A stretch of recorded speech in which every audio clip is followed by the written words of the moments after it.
اللہ تعالیٰ کسی پر ظلم نہیں کرتا۔ لوگ یہ سوچتے ہیں کہ ہم کو زیادہ بیماری دی ہے تو یہ ہمارے پر ظلم ہے اور اللہ تعالیٰ نے ساری پریشانیاں مجھ کو دی ہیں۔ تو ایک بات یاد رکھنا، اللہ تعالیٰ کسی پر ظلم نہیں کرتا۔ اگر کسی کو اللہ تعالیٰ نے پریشانی دی ہے تو وہ اس کی آزمائش کا وقت ہے۔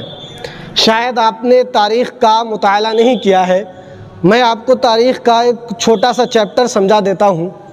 اگر پریشانی آپ پہ آئی ہے تو اللہ تعالیٰ آپ کو یہ آزما رہا ہے کہ بندے کو میں نے بڑی بڑی نعمتیں دیں، اس نے میرا شکریہ ادا کرا، مجھے یاد کیا۔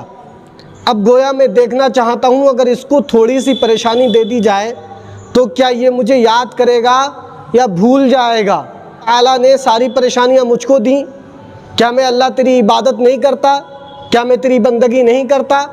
تو جب میں تیرا بندہ ہوں اور میں تیری عبادت کرتا ہوں تو مجھے کیوں پریشان کر رہا ہے؟ تو گویا آپ کو تاریخ کا ایک چیپٹر میں بتاتا ہوں۔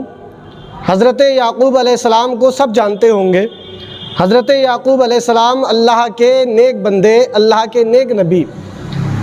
آپ کے پاس، آپ کے گھر کے اندر اناج کی کمی نہیں، دولت شہرت کی کمی نہیں، پورا علاقہ آپ کو جانتا کہ آپ کتنے امیر شہر ہیں۔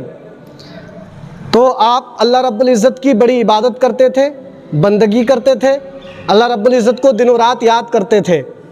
اب اس میں ایک چیز میں آپ کو بتانا چاہتا ہوں۔ تو شیطان نے اللہ تعالیٰ سے کہا کہ یعقوب علیہ السلام تجھ کو اس لیے یاد کرتے ہیں کہ تو نے کوئی کمی چھوڑی نہیں ہے ان کو نعمتیں دینے میں، اور وہ پریشان تھوڑی نہیں ہے، تو وہ تو تجھ کو یاد کریں گے، تو ان کو پریشانی دے گا، وہ تجھ کو یاد نہیں کریں گے۔ تو اللہ تعالیٰ نے اس شیطان مردود کو یہ دکھانے کے لیے کہ جو میرا بندہ، جب میں اپنے بندوں کو بڑی بڑی اچھی نعمتوں سے نوازتا ہوں تو میرا شکریہ، میرا احسان ادا کرتے ہیں، میری عبادت بندگی کرتے ہیں، اور میں اپنے اگر اس نیک بندے کو اگر کسی آزمائش میں ڈالتا ہوں تب بھی وہ میری عبادت کرنا نہیں چھوڑتے۔ تو یعقوب علیہ السلام کے ساتھ میں ایسا ہی حال ہوا کہ یعقوب علیہ السلام کا سارا اناج ختم ہو گیا، بچے انتقال کر گئے۔ ایک وقت ایسا آیا کہ جسم کے اندر جو ہے بہت زیادہ طبیعت خراب ہوئی تو کیڑے پڑنے لگے، جسم سڑنے لگا، لوگوں نے آپ کو اٹھا کر کے شہر سے باہر پھینک دیا، شہر بدر کر دیا۔ یعقوب علیہ السلام نے کیسی کیسی پریشانیاں اٹھائیں، لیکن اللہ رب العزت کا ذکر کرنا نہیں چھوڑا، اللہ رب العزت کو یاد کرنا نہیں چھوڑا۔ تو آپ کے پیٹ میں کیڑے پڑ گئے، یعنی آپ شدید بیمار ہو گئے، لوگوں نے آپ کو شہر بدر کر دیا، لیکن آپ ہر حال میں اللہ کا شکریہ ادا کرتے رہے۔ ایک وقت ایسا آیا کہ ایک فرشتہ آیا اور آپ کو اس فرشتے نے چھوا۔ تو جب اس فرشتے نے آپ کو چھوا تو آپ ٹھیک ہو گئے، اللہ کے فضل سے، اللہ کے کرم سے، کہ آپ کا جسم پہلے کی طرح تندرست ہو گیا۔ اور پھر اس فرشتے نے کہا آپ واپس اپنے گھر چلے جائیے۔ جب آپ واپس گھر پہ آئے تو آپ کے گھر کے اندر جیسے اناج بھرے رہتے تھے وہ سب موجود، آپ کے بچے زندہ۔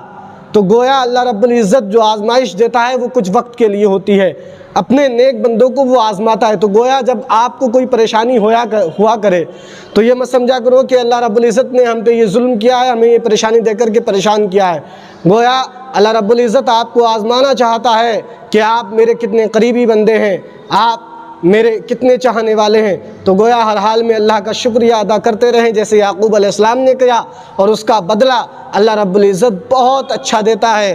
اور بہت اچھے کی بات آ گئی ہے تو صرف میں اتنا کہہ دیتا ہوں آپ کو کہ جب بندہ صبر اور شکر کے ساتھ اپنی زندگی گزارتا ہے تو اللہ رب العزت اس صبر اور شکر کے بدلے اپنے اس نیک بندے کو بہت بہت جو خوبصورت جنت اللہ نے بنائی ہے وہ عطا کر دیتا ہے۔ تو گویا آپ کو ہماری یہ ویڈیو کیسی لگی ہمیں کامنٹ باکس میں ضرور بتائیں۔ السلام علیکم۔